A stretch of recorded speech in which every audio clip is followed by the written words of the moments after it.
এই তো পেয়েছি। কি সুন্দর সোনালী মাছ! আমার মেয়েটা দেখলে খুব খুশি হবে। না, এত সুন্দর মাছটি দেখে খুব ভালো লাগছে। যা, তোকে ছেড়েই দিলাম। আমার অভাবের সংসারে তোকে আর ভাগীদার বানালাম না। যা। কি রে, যাস না কেন? হুস হুস, যা। এ তো ভারী আজব মাছ, তাড়াচ্ছি তাও যায় না। ঠিক আছে, থাক তুই, আমি বাড়ি যাই এখন, বেলা পড়তে গেল তো।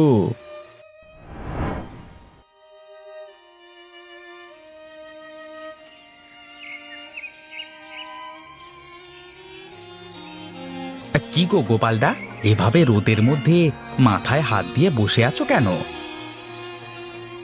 বসে কি আর সাধে আছি রে? এই দেখ, আমার এবারের ফসলগুলো সব নষ্ট হয়ে গেল রে। তোর এত হাসি পাচ্ছে কিসে? আমি চিন্তার জ্বালায় বাঁচি না, আর তুই হাসছিস? অবশ্য তোর আবার কি, তোরা তো জেলে মানুষ।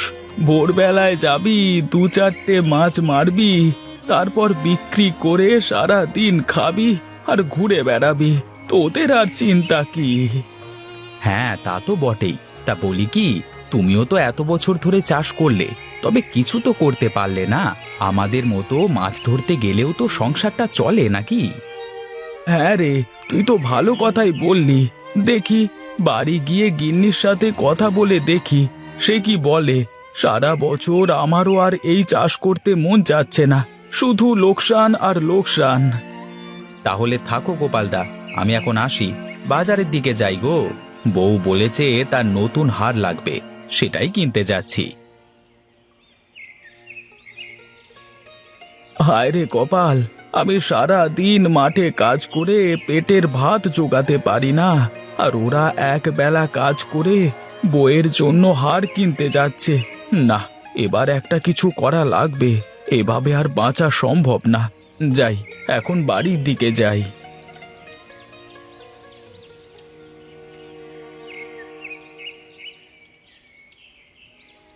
কি গো গিন্নি, মেয়েকে ভাত খাওয়াচ্ছ? মা আমার কি দিয়ে ভাত খাচ্ছে? মেয়ে আবার কি দিয়ে ভাত খাবে? হাতির গোশ দিয়ে ভাত খাচ্ছে। বাবা, তোমাকে কতবার বললাম যে আমি পাঙ্গাস মাছ দিয়ে ভাত খাবো, তুমি তো কিনেই আনো না। কি দিয়ে আর কিনবো রে মা, হাতের যা অবস্থা, টাকা পয়সা কিছুই নেই। আবার এদিকে ফসলগুলো নষ্ট হয়ে গেল, এবারে বেঁচে থাকায় দায় হয়ে যাবে। ভালো মন্দ খাওয়া তো দূরের কথা। আমি কিছু জানি না, আজকে তুমি আমার জন্য পাঙ্গাস মাছ কিনে আনবে, এই আমি বলে রাখলাম। নিজেরা না হয় নুন মাখা ভাত দুবেলা খেয়ে উঠলাম, কিন্তু এই ছোট মেয়েটাকে এসব খেতে পারে? ওর জন্য তো কিছু একটা করা দরকার। আমি এখন কি করব তাহলে? যাও, আবার ওই চাষ করো গিয়ে। সারা বছর একটা ফসল ঘরে তুলতে পারে না, আবার এদিকে চাষ চাষ করে জীবনটা একেবারে শেষ করে দিল। কি করব বলো? আমি তো চাষ ছাড়া আর কিছু করতেও জানি না, কিন্তু এবার ভাবছি নিতাইয়ের সাথে আমিও মাছ ধরতে যাব। তো যাও, তোমাকে মানা কে করেছে শুনি? যা করে দুবেলা ভাত জোগাড় হবে তাই করো গিয়ে। হ্যাঁ গো গিন্নি, হ্যাঁ, কাল থেকে আমিও জাল নিয়ে মাছ ধরতে যাব। নিতাইয়ের কথা মতো তো চলে এলাম মাছ ধরতে, কিন্তু মাছ কিভাবে ধরতে হয় তা তো আমি জানি না। যাক, দেখা যাক কি হয়। মাছ ধরা এমন আর কি।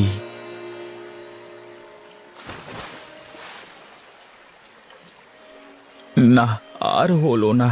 এভাবে সারা দিন ঘুরে ঘুরে একটা মাছের দেখাও মিলল না। এখন বাড়ি গিয়ে বউকে কি বলি? ওদিকে আমার মেয়েটাও শুধু ভাত খেতে পারে না, ওর জন্য তো একটা মাছ পেলেও মনে শান্তি হতো। যাই, আজ আর বেলা নেই, কালকে আবার আসবো।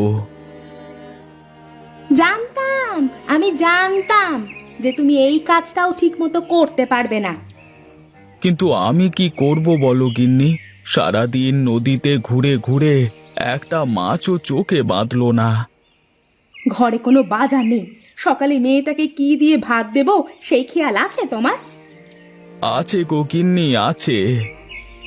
হ্যাঁ, সেই খেয়াল তো আছে। থাকলে পারে তুমি আর এভাবে খালি হাতে ঘুরে বেড়াতে পারতে না। না, যে করেই হোক কালকে আমাকে মাছ পেতেই হবে, নইলে আর এভাবে দিন কাটছে না।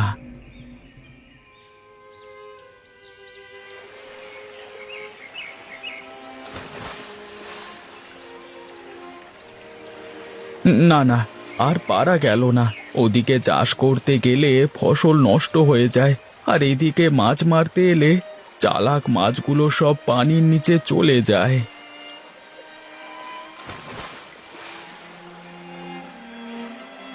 এই তো পেয়েছি। কি সুন্দর সোনালী মাছ! আমার মেয়েটা দেখলে খুব খুশি হবে। না, এত সুন্দর মাছটি দেখে খুব ভালো লাগছে। যা, তোকে ছেড়েই দিলাম। আমার অভাবের সংসারে তোকে আর ভাগীদার বানালাম না। যা। কি রে, যাস না কেন? হুস হুস, যা। এ তো ভারী আজব মাছ, তাড়াচ্ছি তাও যায় না। ঠিক আছে, থাক তুই, আমি বাড়ি যাই এখন, বেলা পড়তে গেল তো।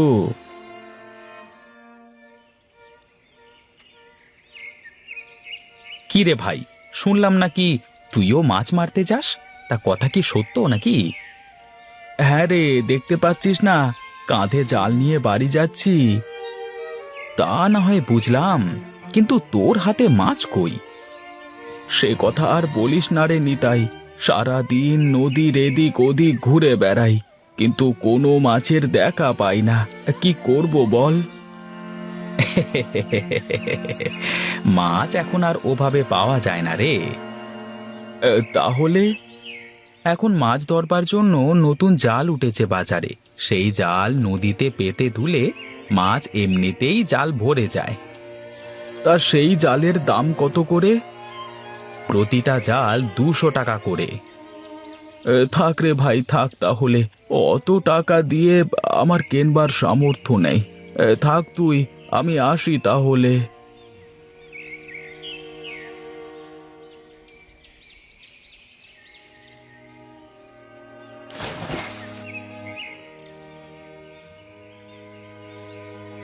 কি রে, প্রতিদিন অন্য কোনো মাছ তো পাই না, শুধু তোর সাথেই দেখা হয়। তুই বোধহয় আমাকে বোকা ভাবছিস। হ্যাঁ রে, সত্যি আমি বোকা। আমি তো আর জেলে নই, ছিলাম একজন চাষি। সারাদিন মাঠে কাজ করেও ঠিক মতন ফসল ফলাতে পারতাম না। এই জন্যই তো সংসার চালানোর তাড়নায় এসেছি মাছ ধরতে। চালাক মাছগুলো আমার হাতে ধরা দেয় না। এখন যে আমি কি করি? এবার আমার মরা ছাড়া আর কোনো উপায় দেখছি না। তুমি অনেক ভালো মানুষ। কে কে কে বলল? আশেপাশে তো কেউ নেই। আমি গো আমি, নিচে তাকাও। কি, এই মাছ আবার কথা বলতেও জানে? বাহ, তুই তো ভালোই রে, কথা বলতেও জানিস। হ্যাঁ, আমি কোনো সাধারণ মাছ নই। আমি তোমার সব কথা বুঝতে পারি। তুমি চাষ না করে মাছ মারতে এসেছো কেন? তোকে বললাম না, প্রতিবারই আমার ফসল ঠিকভাবে ঘরে তুলতে পারি না। চাষ করে প্রতিবারই শুধু লস হয়। তুমি অনেক ভালো মানুষ। তুমি শুধু শুধু অবুঝ মাছগুলোকে না মেরে গিয়ে চাষ করো। কি চাষ করব? কোনো ফসলই তো ফলাতে পারি না। বাড়িতে গিয়ে তোমার জমিতে গম চাষ করো, তাতে তোমার অনেক লাভ হবে। কিন্তু এখন তো সবাই ধান চাষ করছে, এখন গম চাষ করলে তো আবার লস হবে। আমি তোমাকে যা বললাম তুমি তাই করো। আমার আশীর্বাদ তোমার সাথে থাকবে। ঠিক আছে।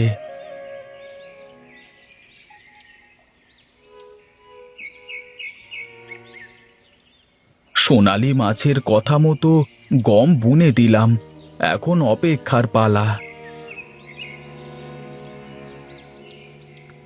কি রে গোপালদা, এ জমিতে কি বুনলি? এখানে কিছু গমের বীজ বুনলাম রে। তা তুই কি পাগল নাকি বলদ? এই সময় আবার গম বনে কে? কে আবার বুনবে? আমি বুনি। তুই গিয়ে নিজের কাজ কর গিয়ে।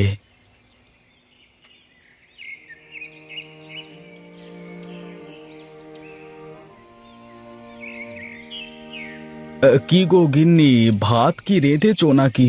খুব ক্ষুধা লেগেছে, ভাত দাও। আর সকালে চাল আটা সব ফুরিয়ে গেছে, রান্নার কিছুই নেই। বলো কি, কিছুই নেই? না, সকাল থেকে মেয়েটাও আমার না খেয়ে রয়েছে। যাই দেখি, জমিদার বাবুর কাছ থেকে কিছু টাকা সুদে ধার নেওয়া যায় নাকি। টাকা তো নিতে যাচ্ছ, শোধ দিবা কিভাবে? জমিতে গম বুনে এলাম গিন্নি, গমগুলো হলে টাকা পরিশোধ করে দেব। তোমার তো কোনো ফসলই হয় না, এখন ধান নিয়ে পরে যদি ফসল না হয় তখন কি করবে? তা তখন দেখা যাবে। এ আবার কি অলক্ষণে কাণ্ড! 10-15 দিন হলো গম বুনলাম, এ কদিনে গম পেকে গেল। আর এত ফলনওয়ালা গম তো আমি জীবনেও দেখিনি। বুঝেছি বুঝেছি, সবই ওই সোনালি মাছের কারসাজি। যাই, গিয়ে বউকে বলি গিয়ে।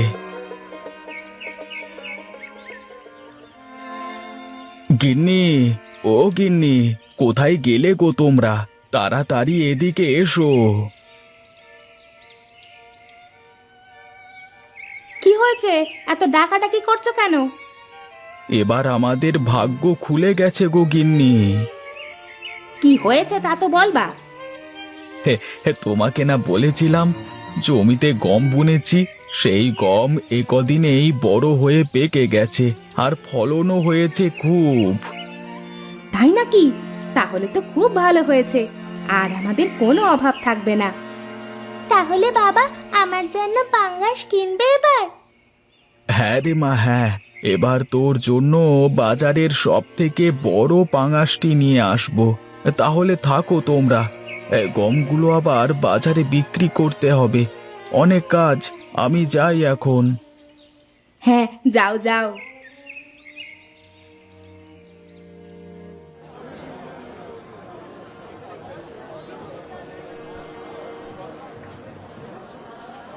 কি গো গোপালদা, এত গম কি তোমার? হ্যাঁ রে, গমগুলো আমারই। তা কত করে দিতে হবে তোমার বস্তা প্রতি? তা তুই প্রতি বস্তা 500 করে দিস। না গো গোপালদা, এত দাম বড্ড বেশি হয়, কিছু কম করে বলো। ঠিক আছে, তুই 400 করেই দে। ঠিক আছে তাহলে, এই নাও তোমার 3 গাড়িতে 30 বস্তা আর 12,000 টাকা। ঠিক আছে, তাহলে আমি আসি রে।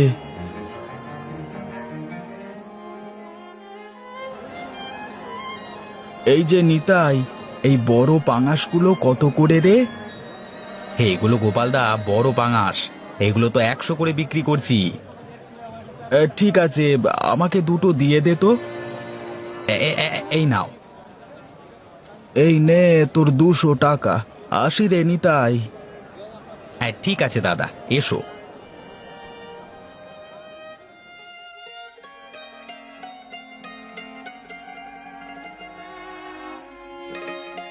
বাবা আমার জন্য মাছ এনেছো তো?